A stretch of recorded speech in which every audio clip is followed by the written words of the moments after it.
This week on the Notorious Scoundrels podcast. So, this is like the Imperial Z6. I like, just to be Yeah, clear. except it's range 4.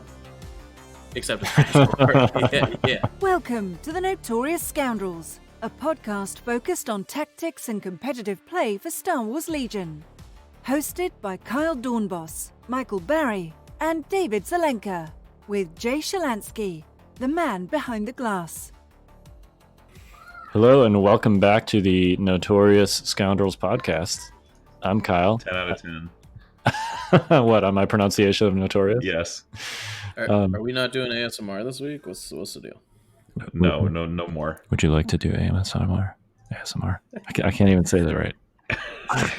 I'm moving my minis. Critical one. Do we need to do some The mouth sweet, breathing? sweet sound of your minis getting removed from the board. Yeah, no Being shot by T-21s. no ASMR this week. Maybe next week we'll do an entire ASMR episode. All right. We'll get those special mics and we'll slowly rub them and click dice on one end. We'll just roll dice into the 5th Trooper dice tray. Notorious Scoundrels After Dark. That thing does make a good sound, by the way, that 5th Trooper dice tray. Oh, yeah. Very satisfying little click. Those dice just spin forever. Yep. All right. So we are going to talk about, we got some news items. There was another coin flip at our Prime this weekend, so we're going to talk about that. I will. Yeah. I have things to say, but we can. Yeah. Okay. We did say we were going to talk about burning invites, so we'll do that. We're going to talk about strength of schedule, and if there are alternatives to it, and then we're going to talk about some actual Legion units in the form of the upgrade packs. So. No way. Yeah. It's been a while. We might not get to all 4 of them. We'll see how we're doing on time after our various rants. I'm glad you said the word I was thinking. We'll try not to do that. But yeah. All right, let's launch into the news.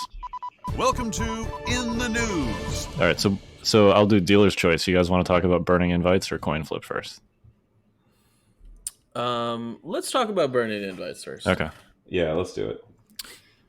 So at LVO, the top 8 players all had invites already.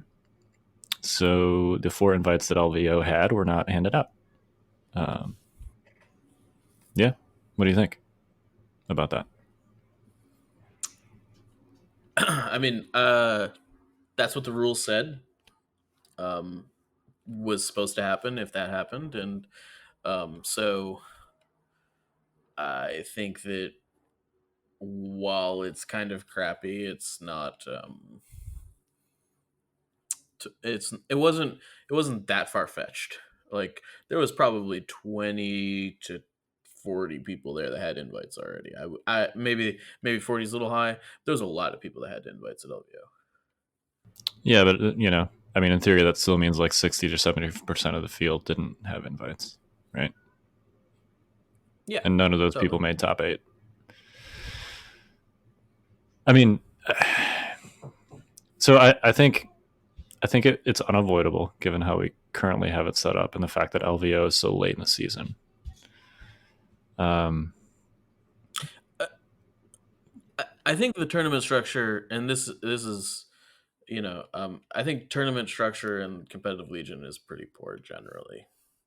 Is kind of the blunt statement I'm going to open with on that. It's going to come up a couple times today, so I think we might as well just kind of get it out.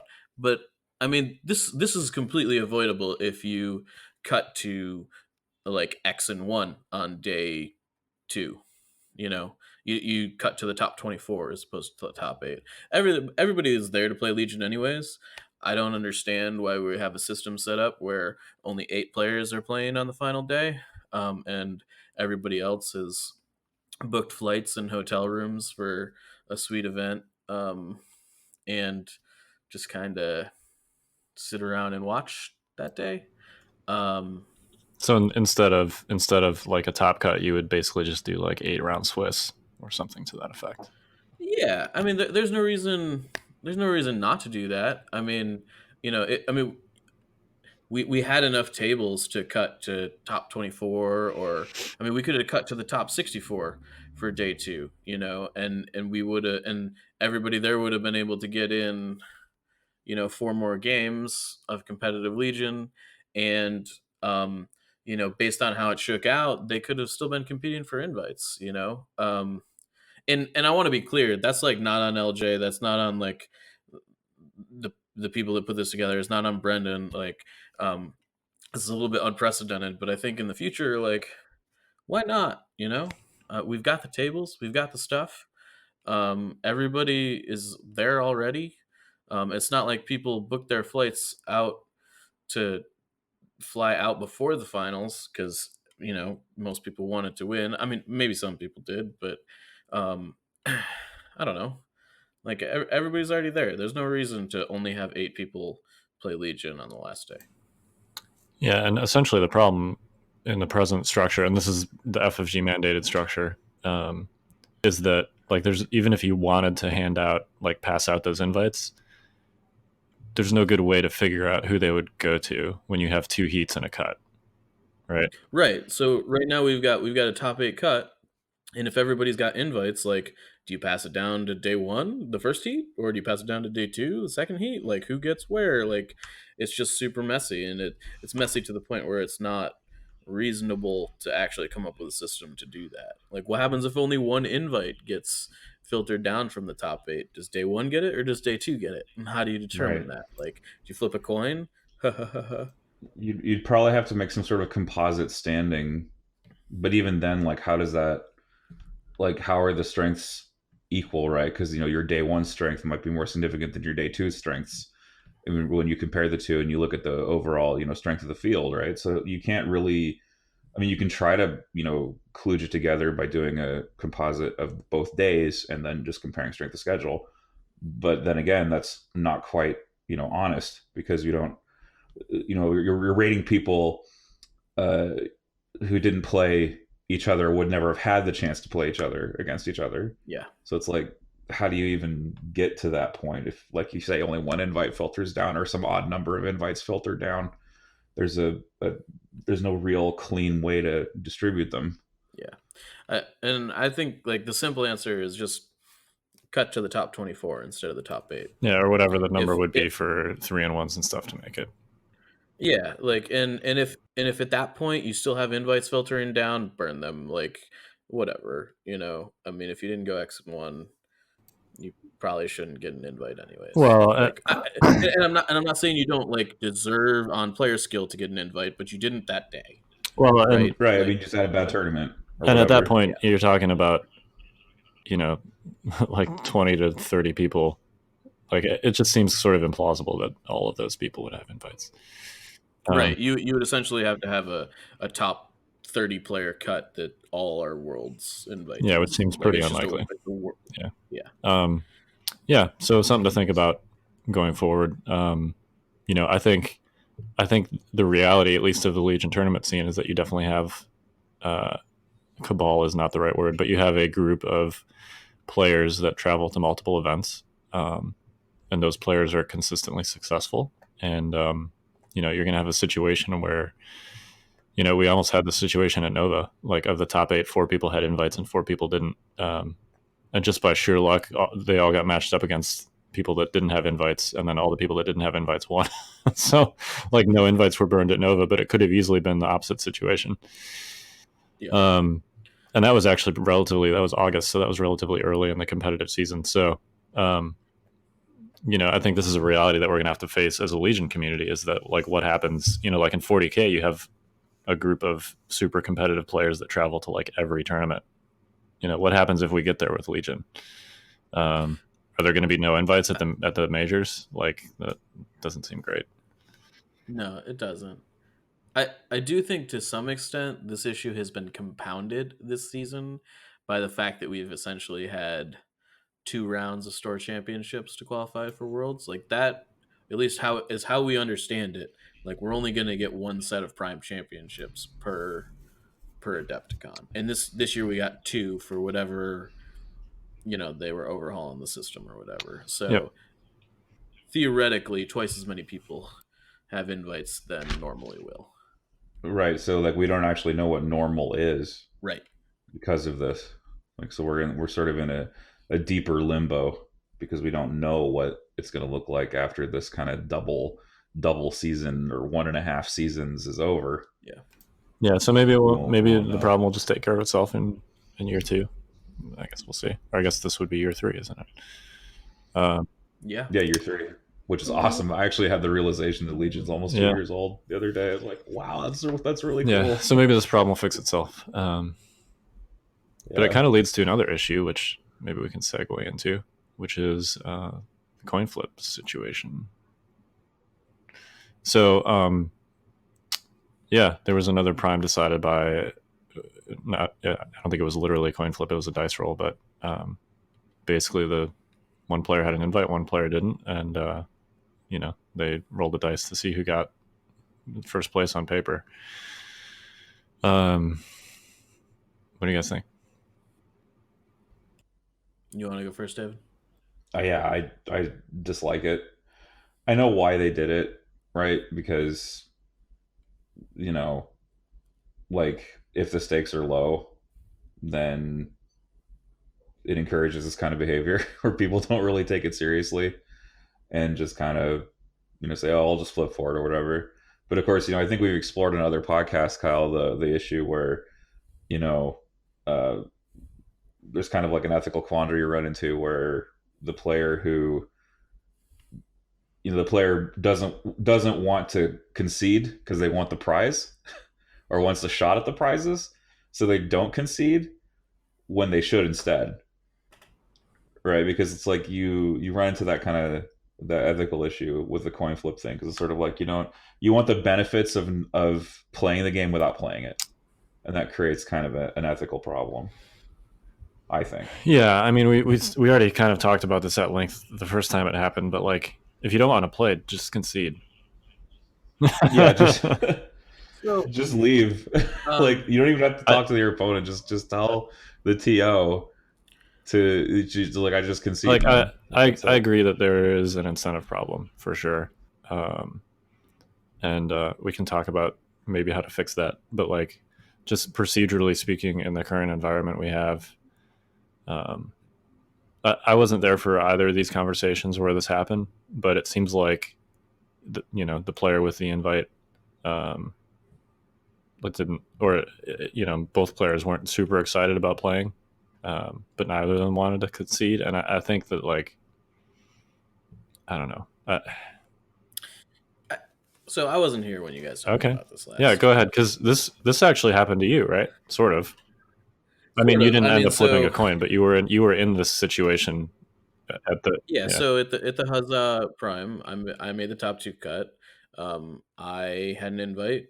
Tim Lance, my opponent, didn't. I just decided to concede because I didn't want to play the game. It just there was no reason to. There was no difference in the prizes, essentially, as far as I was concerned, between first and second place. I got what I came for. I didn't have an invite on the line. He was getting it anyways. I was like, it's like 9:00, dude. I would really prefer not to be here until midnight and then drive an hour and a half home. If we can go home now, that'd be great. I was just kind of playing for funsies that day, so I conceded. With that being said, I think people are blowing this out of the water.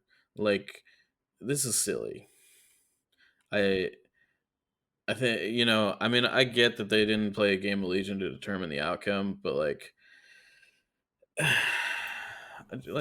if they want to flip a coin, just let them. Like, do you think we need different floor rules? Centered around if that's okay or not? Yeah. I mean, so the answer to that, I think, is maybe. I think in these circumstances, these were perfectly reasonable decisions that these people made in situations that, like, one person had an invite, one person didn't. Like, frankly, the prize difference between first and second place is like a cardboard box with nothing in it. Like excuse me, one out of 2 foam trays, okay, sir. Sorry, I just, like, I don't know. Like, it's it's not like it was a trophy that they gave out for the RPQs, you know, like I mean, had there been a trophy on the line, I would have played my game instead of conceding, you know. But I just like uh, there's if one person already has an invite, there's literally no reason to play that game other than to have fun. And like that's it. It's just like you're playing out a game, and the outcome literally does not matter, other than, oh man, hey, I took first and you took second. And if you care about that, great. But like um, it, it's literally just like being able to say I won the store championship at my store, and if that doesn't matter to you, I don't think that you should be forced into having to deal with that. The decisions that are relevant are like the outcomes that are relevant have already been determined. So why are people getting all up in arms about this? I think it's silly. Yeah, I mean, I think that store champion title does matter to some people. Um, it's kind of like local champion. But just that aside, I do agree that as far as the actual swag is concerned, they need something like separate and distinct for first besides the invite that's good. Now, don't get me wrong. I actually think the Prime prize support is pretty good. Like those Vader and Luke cards are sweet. They were actually when they dealt them out, I was like, oh, these are like not actual cardboard. They were more like the what do you call like them? the acrylic. Yeah, they weren't Spot quite that gloss, way, yeah. but they were like, yeah, they're really nice. They're beautiful. Yeah. And like that's why I went to the Prime. I just wanted to pick up, my full command, so that I can play with my Vader with a fully decked out, set of alt command cards that are promotional. But you don't need to get first to I get don't know. those. Yeah. No, Which is fine. I mean, we ended up having, but we had 19 people come to the Prime. I think the top 16 got them. So like, I don't know. I could have dropped after round 2. Fine with I mean, I'm not going to do that because I don't want to screw up people's strength of schedule, which I imagine we'll get to later. just a few minutes. Yeah. But yeah, I think this whole thing's sort of silly. I mean, just hand out sparkle dice for first. Like, people would play for them. Right. I'd play for that. And that stuff. If X-wing and Armada is any good indication to go by, like people will pay money for those dice, man. Like if you don't want them, somebody does, and somebody's willing to spend at least 3 figures on a set. Somebody out there, like people sell sets of those for like $200-$300 for the other game systems. So maybe they won't for a Prime Championship one. I think a lot of the ones I see are like Gen Con Nova dice or whatever that get handed out for their, I don't know what X-Wing calls them these days. They're like hyperspace trials or something. Yeah, I don't know the hyperspace. Yeah, okay. Yeah. Jay's nodding. Just hand out sparkle dice. I mean, maybe those are a pain to make. People have been having a hard time getting those red dice kits. And those white dice. It's weird because there were random ones on eBay from stores in like Alaska and stuff, but then the big game stores here in mainland United States don't even get any. It kind of sounds like they just started filling alphabetically and then they ran out or something. Maybe. Like, I haven't heard of anyone in the Bay Area, California, with that kit. Like 0 stores. Yeah, I mean, we've got locally. 3 or 4 stores around here, and I don't think I've seen them yet. So. Yeah. Neither the red dice kit nor the white dice kit. Yeah. Just nowhere. It's unfortunate. So I'm excited to see the world's prizes. Maybe we'll get some sparkle dice at Adepticon. God, me too. I'm excited to see those too. I'm like waiting for this preview article with like bated breath to see what they're coming out with, because the prize support has been pretty good. It has been, outside of the Prime Championship first place prize. Yeah, right. Besides that, but it's been good. You want to talk about tie breaks and cuts? Sure. So we can talk about tie breaks. All right, so let's frame this discussion briefly. The tournament regulations have a advanced tournament structure in there, and the Prime Kit for store owners basically says that you are required to follow the advanced structure laid out in the tournament doc, which basically says that if you have 9 to 24 players, you play 3 rounds of Swiss and then do a top 2 cut. If you have 25 to 44 players, you play 4 rounds of Swiss and then do a top 2 cut. So both of these situations, if you have a certain number of players, essentially mandate cutting someone or multiple someones that are undefeated. Boo. We don't Well, like that.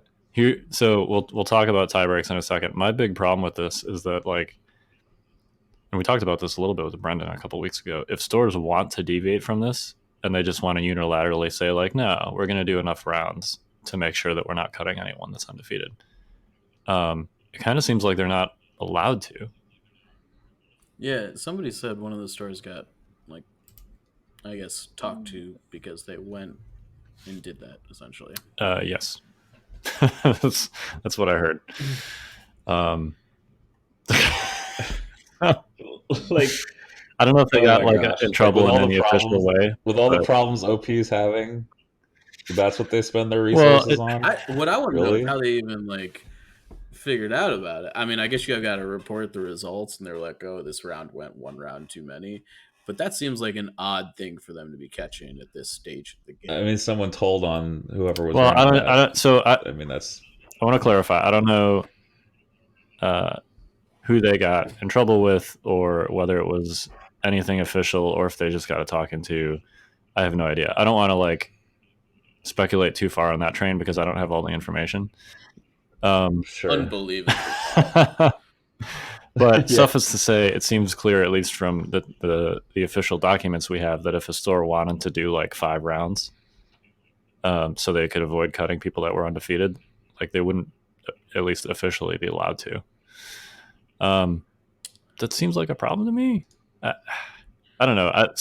I did not watch the AMA. You watched the AMA and did a recap of this, David. Do you want to talk about briefly what was said?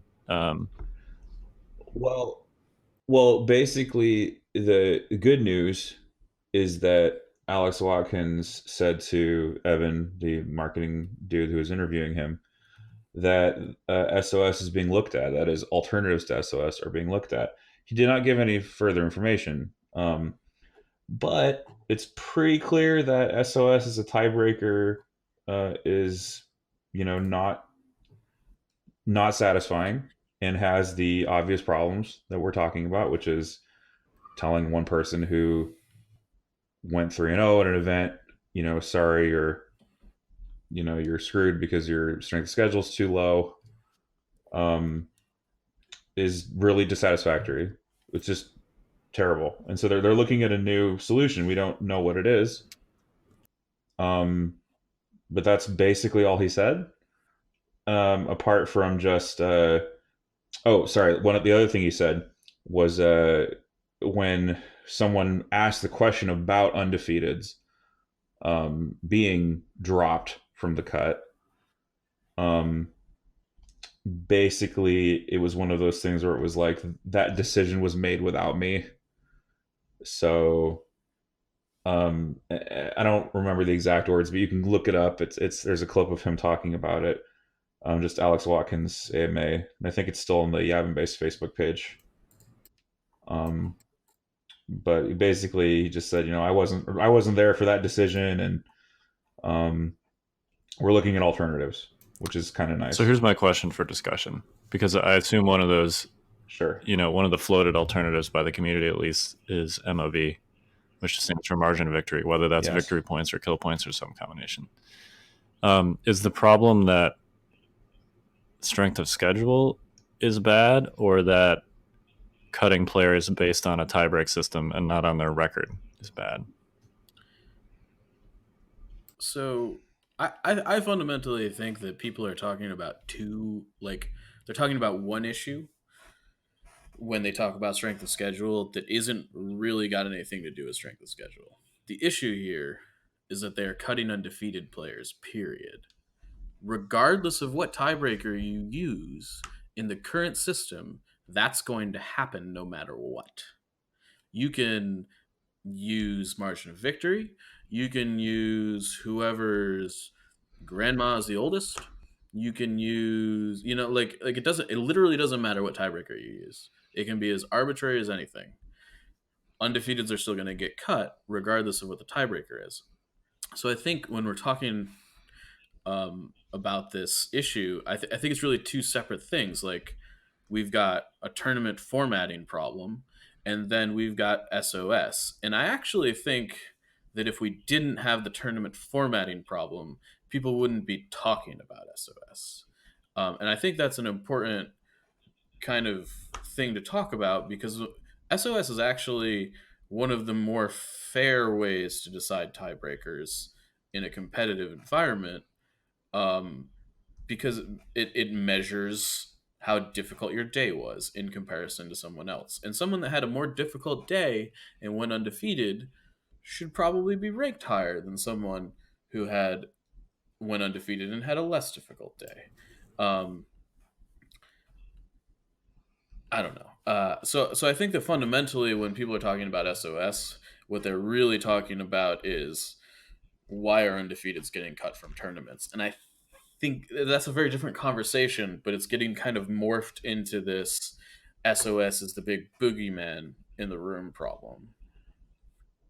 Right, I agree with you completely, Mike. If undefeateds weren't getting cut, people probably wouldn't be talking about this as much. I think people still had a gripe with SOS, and this was a nice avenue for to latch onto and say, well, look at what SOS did. It caused this undefeated person to get cut, and it's like, well, actually, that's the structure. That's not SOS. Um, Now, like I can say, yeah, SOS is kind of a lottery, right? You just have to cross your fingers in the first couple rounds and hope that the people you get matched with are, going to have a winning record, and then maybe that'll boost your strength of schedule. But if you go undefeated, Right, it and doesn't that's the matter, thing. right? So that's the If thing. but this time yeah, it does I mean, matter because now when you go undefeated, you have to both go undefeated and totally, win the lottery, totally. And which that's sucks this big crazy time. situation we're in, where we've got a tiebreaker system that really is mostly fine, but its faults are kind of being augmented and kind of stressed by the fact that we really have a tournament system or a tournament format that is completely broken and doesn't work. I mean, I'm saying Yep. completely broken is probably a little bit of a stretch. Like, it clearly is working to some degree, but like it's not good. Yeah, it has a Yeah. severe flaw, which is dropping undefeated. Well, and I think, David, you brought up like the lottery. I feel like so the discussion around MOV versus SOS, if we're just evaluating those two things and sort of ignoring the fact right now that undefeateds are getting cut, which I think we can all agree is a totally separate problem. Sure. Yeah. There's this discussion point that, like, well, with MOV, at least you have control over your own destiny. What do you guys think of that? I think that's like a cop out. So what I think is that MOV is essentially SOS. It's just backwards. So I had a great conversation with my buddy John Brader about this today. I love you, buddy. We had a great talk. And I posed this question because he was like, we should go to MOV. It's better than SOS. And I said, okay, so let's envision this situation. So let's say we're playing MOV, and uh and and Kyle, you play Joe Schmo that's never played Legion before. And round one, and I play Luke Cook, and I've played Luke Cook. He's pretty good. Really? Yeah. And so if we're playing MOV, chances are, let's assume for a second that we both win our games. Chances are you playing the guy that's never played Legion before, you're gonna crush him in MOV. You're likely gonna table him. And this is the case whether we're talking about a victory point based MOV or a kill point based MOV. Yeah. Regardless of the MOV, like it is likely you just slam dunk him and get full points, right? And me playing Luke Cook, we're battling out, and I win by the skin of my teeth because that's like it's likely to be a close game. So you end up having better breakers than I do in that situation. And I think the question that we need to ask ourselves is that okay? Like, does that make sense? And I think that the answer to that is no, it doesn't make sense. If you have a game that you win on a a complete avalanche, like, butt whooping because you got paired up against somebody that doesn't know how to play the game, and I got a victory against somebody that's like a top tier player, like, the more competitive game should be ranked high. The winner of the more competitive game should be ranked higher when we're talking about tiebreakers. And I think this is where SOS really kind of shines, because SOS is able to illustrate that very well. It's likely that Luke Cook goes on and wins all of his matches, making my SOS very good. And it's also likely that Joe Schmo, that's never played Legion before, loses all of his matches, making your tiebreakers not as good. And so I think that when we're talking about MOV, it actually does the opposite of what we're trying to accomplish in a tiebreaker system, and then it kind of flips or inverts who should be ranked higher.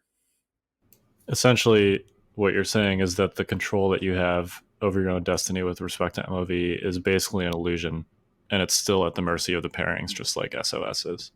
Yeah, I mean, like, you're randomly going to get Luke Cook or Joe Schmo, regardless of what thing we're using. If we're using MOV, you're still rolling dice on a landslide or a close game. Is it that much different than SOS? I don't think so. A and B, I think that it not only is it not very different in that it's just as random, it's it it shows who should be high, it puts people higher that should not be. What do you think of the fact that it changes changes the incentives on the table as to how you play the game?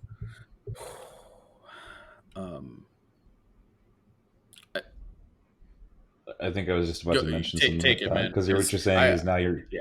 now you're incentivized to play less.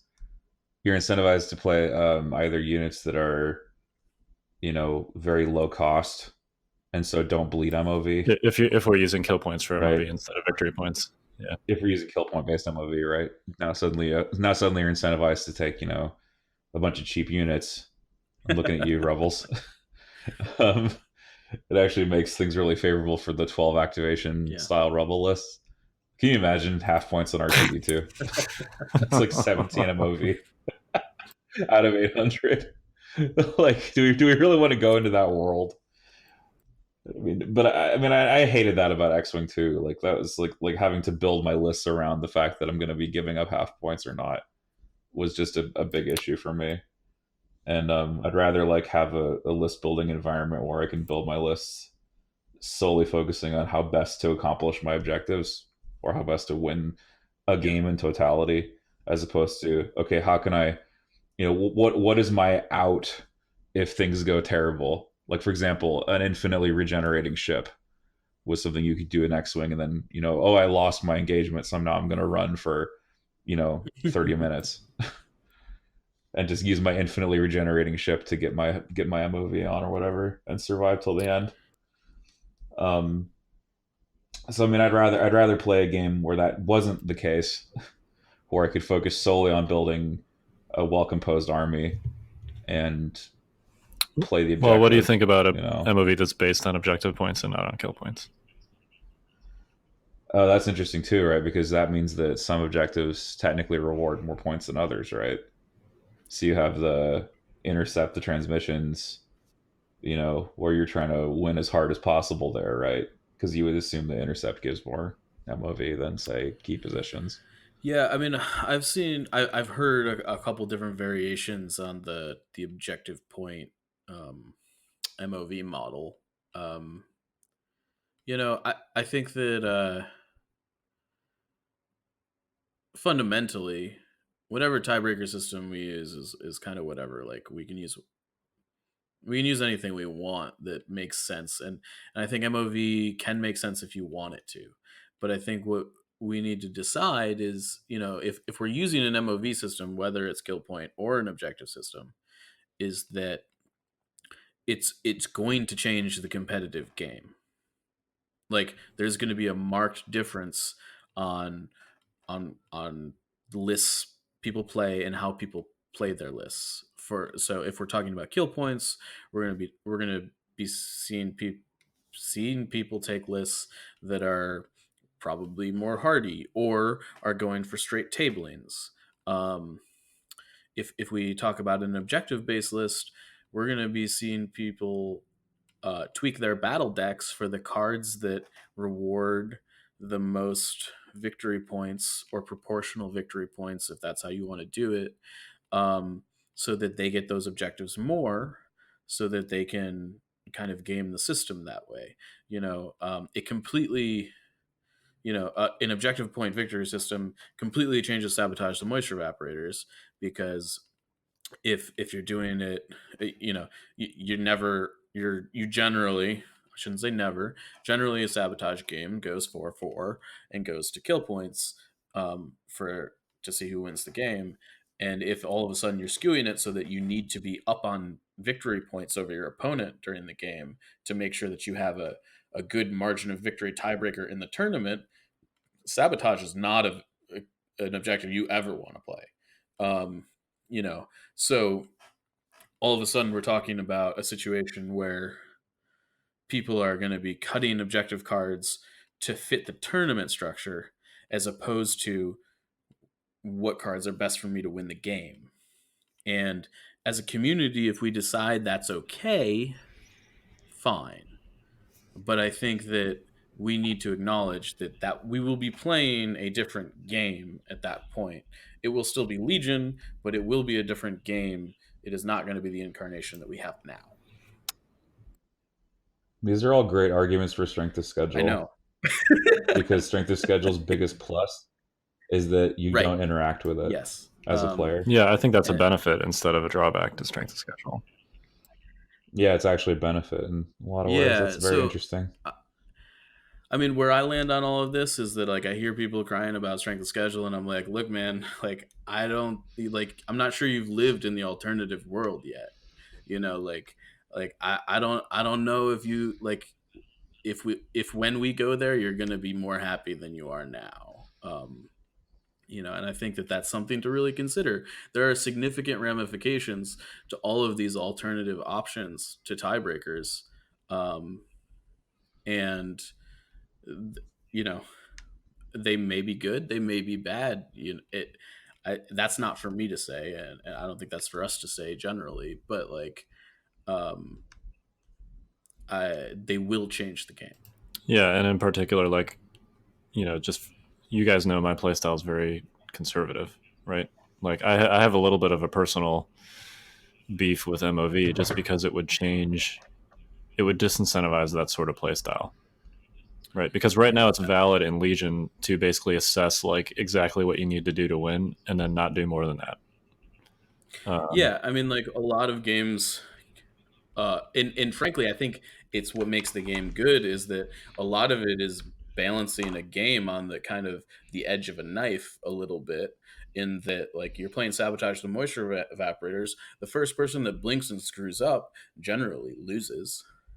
Yep. That's fun. I find that very fun. I know a lot of people that hate it. I've had some of my most fun games on Sabotage.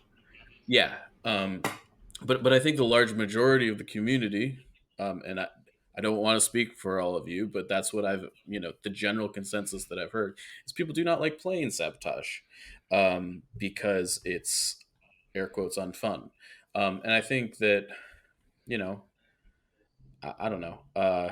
If we change how tiebreakers are determined, that has a significant impact on that objective, and that takes away some of the fun that Kyle has, and it might give some of the fun to Joe Schmo, and that's okay, but there are a lot of ramifications for changes like this. Yeah, I'll just borrow a phrase from gambling called risk of ruin. And Evaporators is one of those objectives where risk of ruin is really high if you engage. And I just think that disincentivizes play, Although you might say, oh, well, turtling and refusing to engage is a form of play. And I'm just like, well, okay, whatever, man. Like, I just hate stuff like that. I have a running joke with some of my friends. Back when I used to play X-Wing, it's like, you think I'm here to play the game, right? I'm actually here to just, do whatever abusive meta crap I need to do to get a 4-0 and walk out of the door here with a prize. Like, I hate that stuff. Like we don't want the game to be Right. that. So the question for is real. like It's not if we clever. go to an MOV system, like, do we really want everybody's armies tooled up so that they just table your opponent? It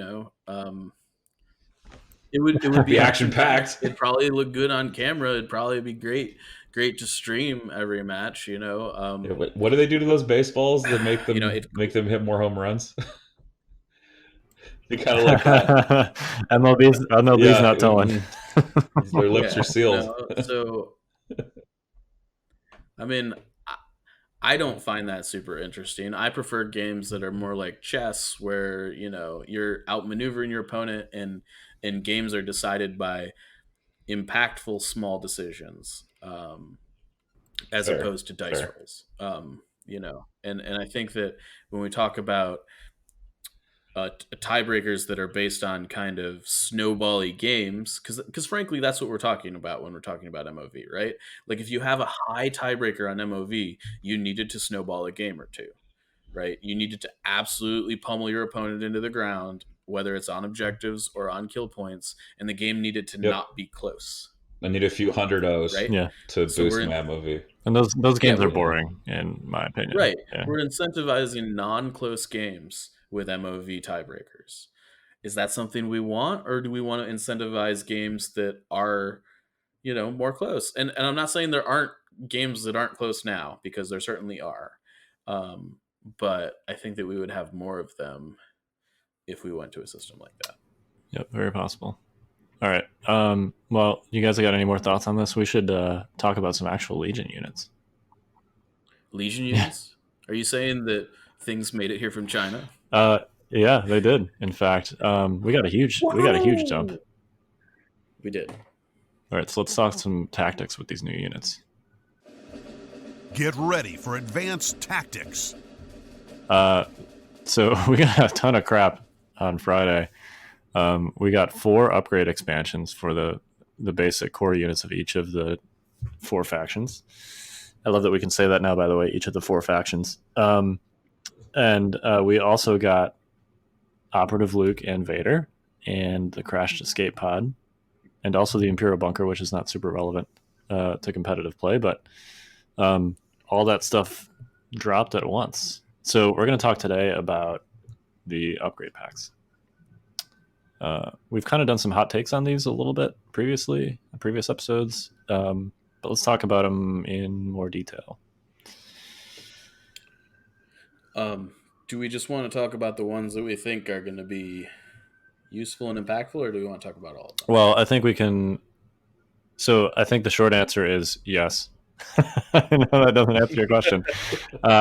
So not the Rebel Trooper. No.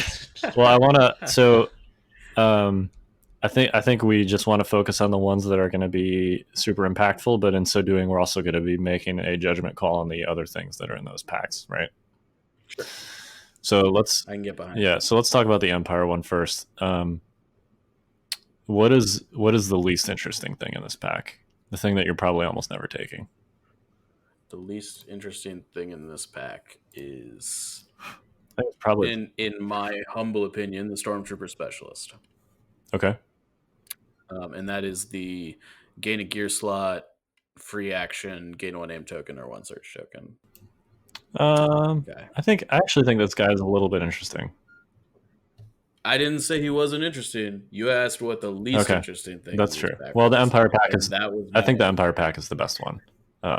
Yes. As far as like all 4 things actually being decent.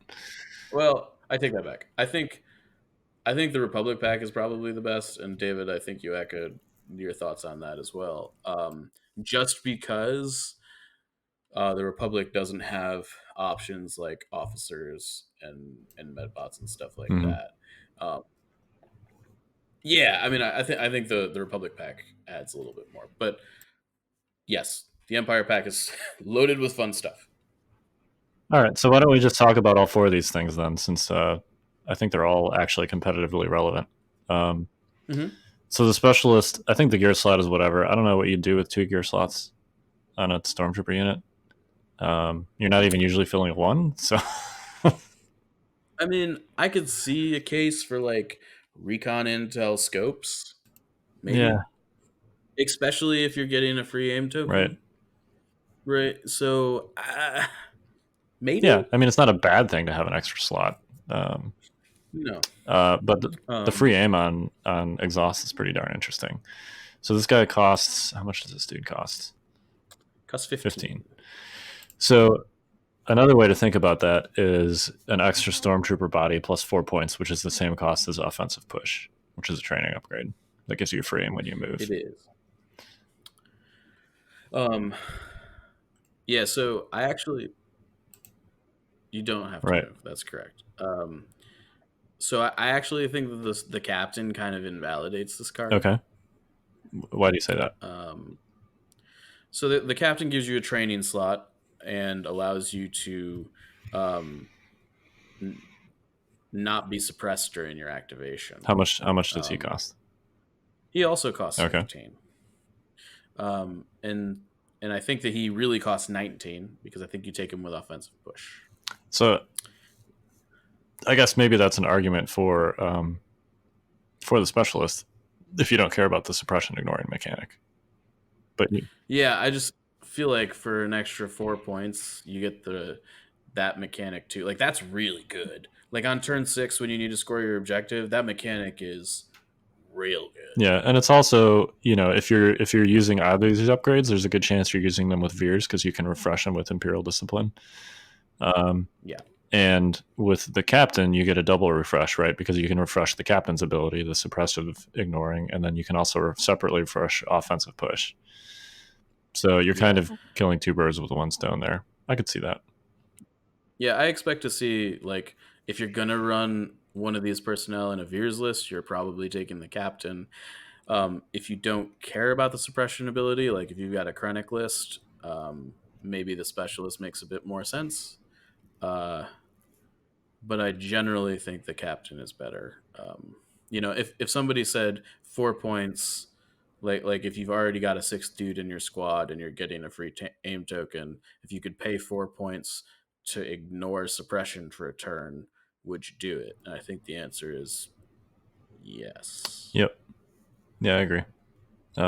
It's notable that the captain does not let you ignore panic. It just lets you not be suppressed. Correct. So you can still be panicked with a captain. It's an important, it doesn't let you ignore all your suppression tokens. It just means that it basically turns you into a droid trooper for a turn. Yep. It's also notable that it gives you like core units that can have Overwatch, which is really good with Deploy the Garrison. Yes, it is. Although you can do that with Shores now anyway because they have a training slot natively. Totally, but now you can do it with Storms, which are cheaper. Although I guess they're not that much cheaper if you've got. Yeah, because if you've got the captain, and you say you're taking an RTC 97, which we'll talk about in a second because it's awesome. That runs you what? It's 85. So that's actually more than Shores. No, it's and that's before offensive push or right. Overwatch. No, that's 6 dudes instead of 5. Yeah. But you also don't have a T21B, which is still better than the RTC 97. It might be better, but not by much. We can debate that, but we can. All right, let's talk about the RT 97C. All right, let's do it. This is my new favorite gun. Yeah, so it's 1 red, 3 white, range 4. It's good. Another 4 dice gun at range 4. Color me shocked. Yeah, it's so good. It's great. You take an aim token with that sucker. Try like 3 aims because you have Veers and your specialist or whatever. And then you aim. Yeah, I mean this is like the Imperial Z6. Basically, just to be except it's range 4. Except it's range 4. yeah. Like I had a game against Thomas yesterday. I was running 2 RTs and I got into range 3 and I got like 2 aim tokens on both of them, and I rolled 8 of 9 hits on both. And and both of them were into Dooku. And Ugh, gross. newsflash, Dooku died. Um, but it didn't seem that unreasonable. Like, I think it was above average, but I don't think it was that above average. And maybe you can sim that out, Kyle, and figure that out. But Yeah, so I can give you some stats. I don't have the aim stats in front of me, but like, okay. So actually, let's talk real quick because it's going to be relevant on all these weapons. How to do like quick math in your head with dice pools. Yep. So the fastest way to calculate average hits is to basically add up all the die facings and then divide by 8. So, for example, the DLT is super easy because it's 2 red dice. It's surging red dice, which means that you get a positive result on 7 of those 8 facings, right? So you got 2 dice, you take 7 times 2 is 14. You divide 14 by 8, and that's how many average hits you get. That's what, like 2.75, something like that. I'm sorry, 1.75. 14, yeah. Yeah. So so like if you got 24 out of 8, that's 3 hits on average, right? So the RT97 is 3.5 hits because it is, what is that? If you're at range 3 and you don't have an extra dude, that's 7 whites and a red. So 7 whites is 7 times 3 is 21. The red's 7 for 28 divided by 8 is 3.5. So that's like the quick way to do, dice odds in your head. If you have a situation where you don't have surge, but you have critical or a surge token, in other words, like if you're converting 1 surge instead of all of them, for an 8 dice pool, which is like a pretty normal pool for things with critical, you would basically add like 0.75 for that critical one. So it's not quite a full hit, but it's close. And then more critical is diminishing returns. So like critical 2 is, you're not going to add another 0.75 on top of that. So the RT97C does hit harder than the DLT. It does not have impact, notably. But, if you're not shooting a vehicle, it's going to be objectively better than a DLT. Both because it has more raw average hits and also because it has 2 more dice. So your crit chance is higher. It's also worth noting that with precise and a name token, it's much better than a DLT at range 4. Like, you get a name token and you're taking a range 4 shot, you're in a really good position. Like, you'll on average roll a crit, just about, and you're pretty likely to get 3 or 4 hits. Yeah, it's the difference between, if you're crit fishing, the DLT is 4 dice basically, right? Because you can't reroll those dice more than once with a name token. So that's yeah. And then the RT97 is basically 7. So yeah, it's with a name token, that's what you're talking about, being twice as good as a DLT at getting crits at range 4. I do think this is going to essentially replace the DLT unless armor becomes a big thing, and it could. The Republic tank looks really good. I think that did that already. It did. You have an ATSD for that, or you have a rocket launcher. Yeah, I still think the rocket launcher is probably going to be fine with a specialist now, because now you're getting the 2-for-1 again, right? So the double recover. Yeah. So I think I can see a it. rocket specialist is not the worst thing ever. I just wish that it either had exhaust or cumbersome. Both is it's really pretty punishing. Yeah. Could even do I get that it wrecks vehicles. You could even do a rocket captain and give yourself Overwatch, so you can set up, move aim and then or move standby or whatever. Yeah. See that? So yeah, RT97 good. It is two more points than the DLT. So like if you're trying to shave down some points and you're choosing between DLT and RT97, you might take like a mix in there. But yeah, I think if you're not anticipating vehicles and you've got the 2 extra points, I think this is a clear upgrade over the DLT. Certainly against troopers. Yep. All right. You want to talk about the T21 real quick? Not the T21B, the T21. Yeah, so I don't know. Just seems like a worse RT to me. Isn't it the exact same gun as the Frankly, CMO? a critical 2 is interesting. Yeah, so it's a literal copy of the Rebel Veteran Heavy. Yeah. Yeah. We all know how it's good that is. Well, I don't know if that has to do necessarily just with the gun, but yeah, I think you're right. Like critical 2, it's a dice pool that already surges to hit. So unless you care specifically about the crits, like it's not going to get you any extra paint. I don't know. Yeah, the fact that it's more expensive than the RT97 feels weird to me. Yeah, I don't know. I think that this weapon, if it was like the cheapest Empire weapon, might be okay. The lack of range 4 is a really big deal. Frankly, turning your Stormtrooper unit into a 4-man Fleet Trooper unit is like fine, I guess, but it's also like 71 points. So like, yeah, I don't know. If you're taking this, it's clear that you're taking it for the crits, which means that you care about. So I think this is possibly relevant in a world where you have armor or like lots of tauntauns, right? Because it can be used to plow through those dodges from Agile with tauntauns and the heavy cover that they probably have from Cohesion. Like in a situation where you're straight crit fishing, it's decent to have critical 2 on a core unit. But at the same time, you can get shores with critical 1 with a lot more paint generally and free aim tokens for just a few more points. So yeah, 11 more points and you just get a fully loaded shore unit, and then you get to tack on a cheap Mordant, right. And they can also shoot at range 4. I don't know. So yeah, right. I think these kind of compete directly with shores, and I think shores kind of do everything better. I think so too.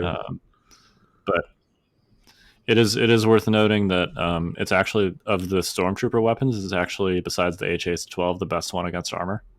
Like it's better than the DLT against armor. With 10 white, aren't you averaging like 2.5 crits? At least for the first 2. 8 white. Oh, it's 8 white. It's 8 white. It's only. Sorry. It's only yeah, 4 whites. 8 white. Yeah. It feels like it should be 6, right? It's like the Rebel Vet gun. The joke is that it's just the worst Z6. All right, let's move on to the Rebel ones. Maybe we can do the Rebels, and then we can talk about the Clone Wars ones next week. So I like to think of this as the DLT 20 expansion. You're not wrong. Yeah, you're not wrong. I'll try the shotgun. So the shotgun looks fun. Yeah, I actually think both weapons are more interesting than the specialists. The dodge token guy, like the specialist. Yeah.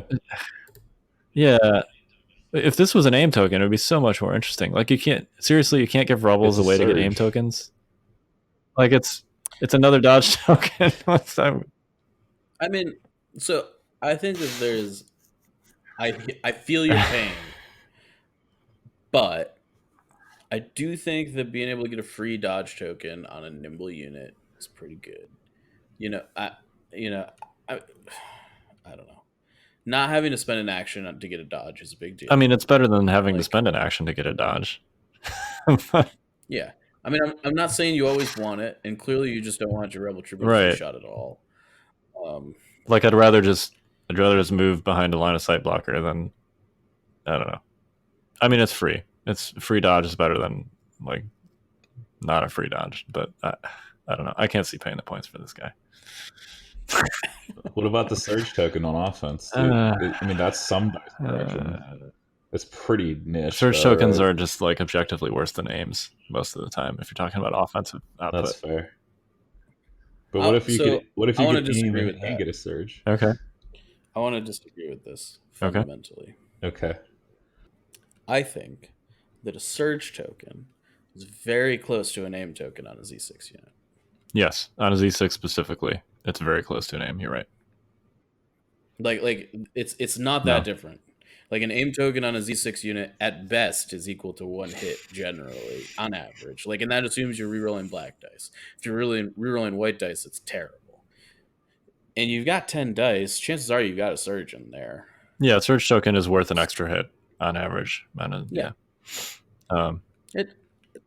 Aim token has a higher ceiling because you can get 2 hits out of an aim token. You can't get 2 hits out of a surge token. You can also get crits out of the aim token. Yeah, right. right. So like, yeah, I don't know. anyways. I don't see pain for this guy. Underwhelming. But it is. So let's talk real briefly about the SX21. I actually think this is kind of interesting insofar as like it's cheap. It's the cheapest Rebel Trooper upgrade. Oh my god, it's a non-exhaust impact weapon for rebels. Yeah, now it's only range 2, which is not great. Yeah, because range 2 is really short these days. That's what the captain's for. Well, and the dice are really strong. Like it's 2 reds and 2 whites. It's Chewbacca's. It's not just 2 reds. It's Chewbacca's dice pool in a shotgun. So you're talking about That's legit, like 4 man. blacks, 2 reds, and 2 whites. That's a legit hard hitting. That's dice a legit pool. gun. I mean, frankly, that's better than a DT pool. Right. It's one. Well, they don't surge, so it's about the same. Sure. I mean, but it's also it's half the points. cost. Yeah, it's dope. Like for the cost, it's great. And unlike fleets, they can still, they're Rebel Troopers, so they can still use their like normal guns and throw 5 black dice at range 3, Right. which isn't terrible.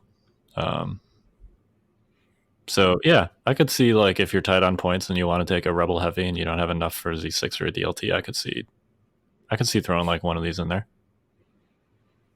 It's 20 points you're not spending on top. Well, okay. All right, so we're gonna get to that in a minute because I think the DLT 20 is actually super interesting and good, but it's also 26 points that you're not spending on Tauntauns. No, I'm sorry, Kyle. The Arthurian model is clearly too tall, therefore he is useless. Well, you don't have to give the shotgun to the Arthurian. That's also true, Is he actually significantly taller than the other? Yeah. Yeah, he's a bit tall. Yeah, he's a tall boy. Ooh, man, that sounds like an easy scope target. Yeah, he can be. Yeah, if there's one guy you don't want to be taller than everyone else, it's the guy carrying the heavy weapon. They're all kind of tall, except for the DLT gunner. Yeah, the DLT gunner's kneeling. That's the model I'm using. Yeah. Okay. Anyway, speaking of the DLT, it's pretty good. It's it's 1 white dice less than a T21B, basically, but it's otherwise like the same. Even the base pool is the same, because you got black dice on the Rebel Troopers. Now it doesn't. Obviously, they don't get free aims because they don't have target, but they're also 18 points cheaper than a shore unit. They don't have red dice either. They got white dice saves, so they melt pretty quickly. Man, you can't have it. No, I know. I'm saying that the DLT 20 is actually pretty good. Okay, I just thought you were going to get a short. No. Oh, we don't have it all. Trust me. Yeah. we don't have 3 aim tokens and scopes and no, you've just got surging 4 reds. Yeah. Well, we're not talking about Tauntauns today. No, we're talking about short troopers. So I think this thing is pretty good. If we're talking about like a world where you're not facing Tauntauns and mirrors or short troopers and Empire matchups, I think this is like a very decent alternative to the Z6. Well, so I guess that's kind of my point. I think this gun is really good. Here, let's talk about the stats real quick. So, a Z6 at range 3 on average will net you 3.5 hits. This thing will net you 3.86 on average. So that's like a third of a hit more. It's decent. It's also got a much higher floor because you're counting surges and there's black dice on it. So you're much less likely to just completely whiff like you would with a Z6. You're also not going to get the crazy spikes like you can with a Z6. So, I mean, it's a commando unit without sharpshooter, like a full commando with a sniper unit without sharpshooter and pierce. Right. That's Yeah. what it is. Yeah, like it's decent, and you can shoot. Obviously, you can shoot that DLT at range 4. So that's something that Rebel core units have not been able to do up until this point. So yeah, I think it's pretty good. That said, I think if you're up against the shoreline, they still die really fast, and if you're up against Tauntauns, they still die really fast. So I don't know. So I think if we're talking talking about like a world sort of in what Legion was before those two eunuchs existed, I think this is like a really interesting and good choice. And I think it would be if those two units got just like deleted from the game, but that's not the world we're in right now. So No, it's not, sadly. yeah, so I think you're probably still in like a super competitive rebel list. You're probably still just taking naked rebel troopers. But I'll be honest, I am legit considering taking basically what my Invader League list was, which was Jedi 800 points from Jedi Luke, and swapping out the DLTs for Z6 or the Z6s for DLTs and seeing if that's any better. I don't think it's going to be good enough, but we'll see. I'm just happy that like there's a gun that I can use an aim action on and feel like semi-confident that my dice will actually change. Yeah, because you're not rolling white dice for the most part. Exactly. And not like also I'm not rerolling whites without surge. Yep. You know? Yeah. I mean, critical one is, I think, fundamentally what makes Oh yeah, this no gun good. question. Definitely. Yeah. Yeah, it's a mini T21B. It's a crappy T21B, which is to say that it's good. Well, I mean, Rebels Yeah, and it's also never 20 Yeah, points cheaper. right. Rebels never Yeah, fought I a don't know. symmetrical conflict. So. No, and you know, these guys are better than a Z6 without a name token too. So like Yeah. So there's that. So here's the question. Fundamentally, I know that people have been down on aggressive tactics in Rebel lists. Do we think it's possible that with this gun, aggressive tactics is more of a thing in Rebel lists? I know clearly Imperials, like short troopers, get to use it on offense and defense, but generally speaking, it's really good on offense. yeah, I mean, I think the problem with aggressive tactics in a rebel list is not that like Z6s actually love surge tokens. More so even than this thing does. It's more that like in a rebel list, you're not usually giving orders to your core units, and you usually can't afford to do that because you don't have things like Entourage that give extra orders, you know, for free to your focus pieces. Right, the core units aren't the focus really in Rebel Right, lists. like if and they're very much are in the Imperial right, they lists. very much can be in Imperialists, yeah. Mm-hmm. So I think it's more that than just like whether or not they benefit from a surge token. I have a So maybe the question is, does a unit? I guess my fundamental question here is, does the DLT 20A present a list archetype where the rebels are allowed to focus on their core units? I don't think so, but I also think that's okay. Like, you know, the list I talked about a minute ago would be Jedi Luke, a rebel officer, you know, some snipers and a bunch of DLT 20s. And in that list, obviously, Luke is the focus, not the DLT 20s. But that, I think that's fine, right? Like they don't have an out order ability like target anyway, so it's not like you're just using them like upgraded Z6s basically, which I think is fine in a list archetype like that. So run snipers, RTs, and these cores, right? Yeah, Run an officer with strict or Leia with strict. and or Luke. Play covering fire on the engagement turn. I think covering fire on turn one with DLTs is actually probably pretty good. Yeah, Yeah, with AT, yeah. I mean, it is worth sort of know? exploring, like insofar as range 4 shots is not something that Rebel troopers have been able to do before. So, Yeah, that's No, true. and it's not like they have to take the dodge action with covering fire to spit out dodge. Right. tokens, Correct. you know? It's just free. Right, you just aim attack you know? and then you pass it. Yep. Right. You know, or move attack. Yeah, or move attack and it, pass you it. know, and you've got a bunch of these souped up units that want dodge tokens anyways because they have nimble. Right. Yeah, I don't know. I could It's see just a it. thought. I'm not sure it's actually good. Yeah, it's but worth playing around with a little bit. You could also run a veteran with a Mark II with relay. Yeah. You could do that as well. just to make Just sure to that get an you extra more order tokens. pass.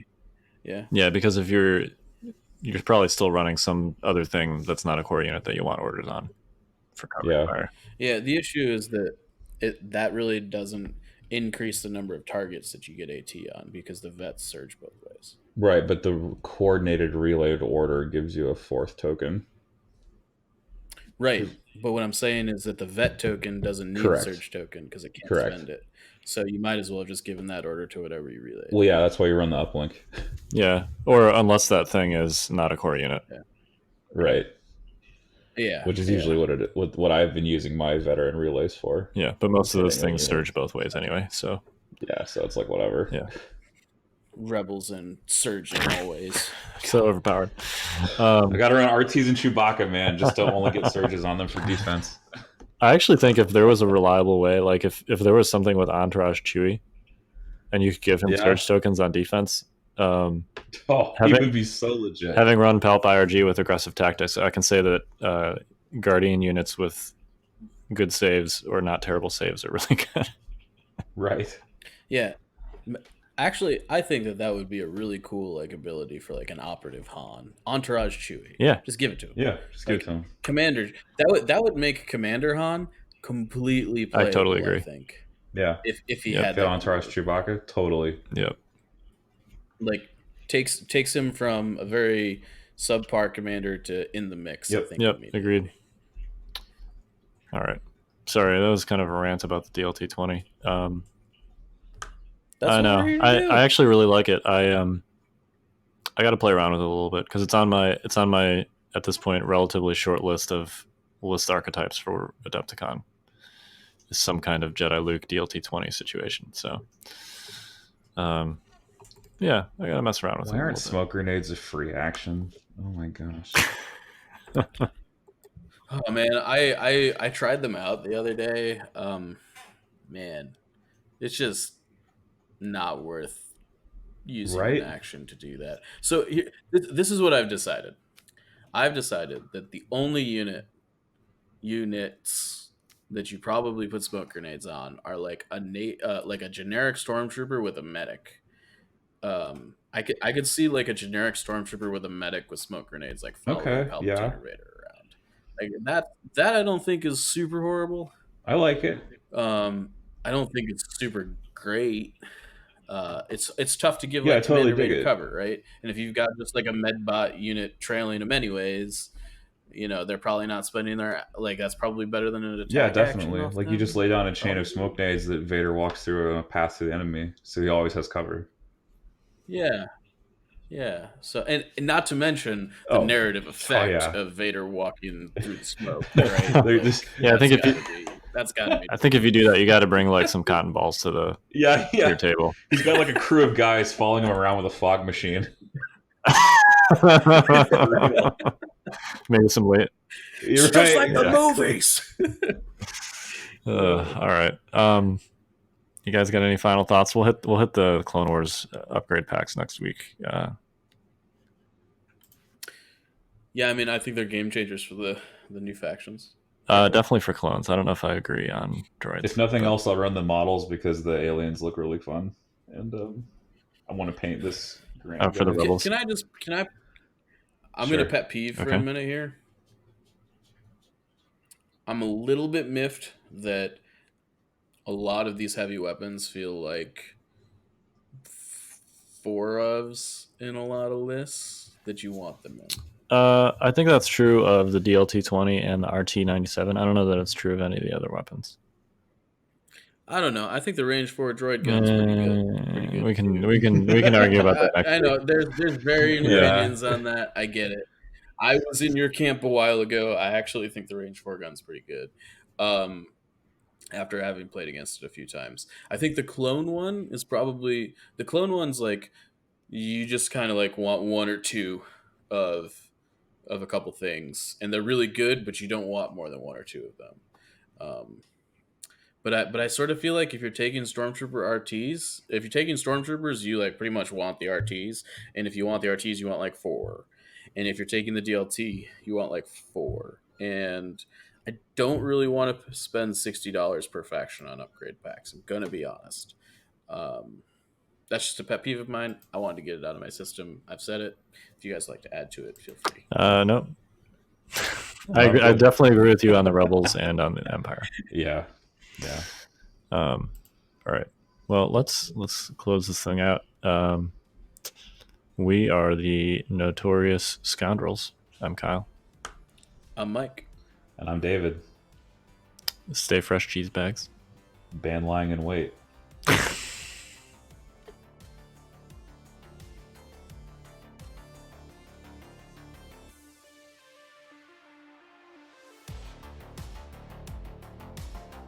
Join us next week for another episode of the Notorious Scoundrels.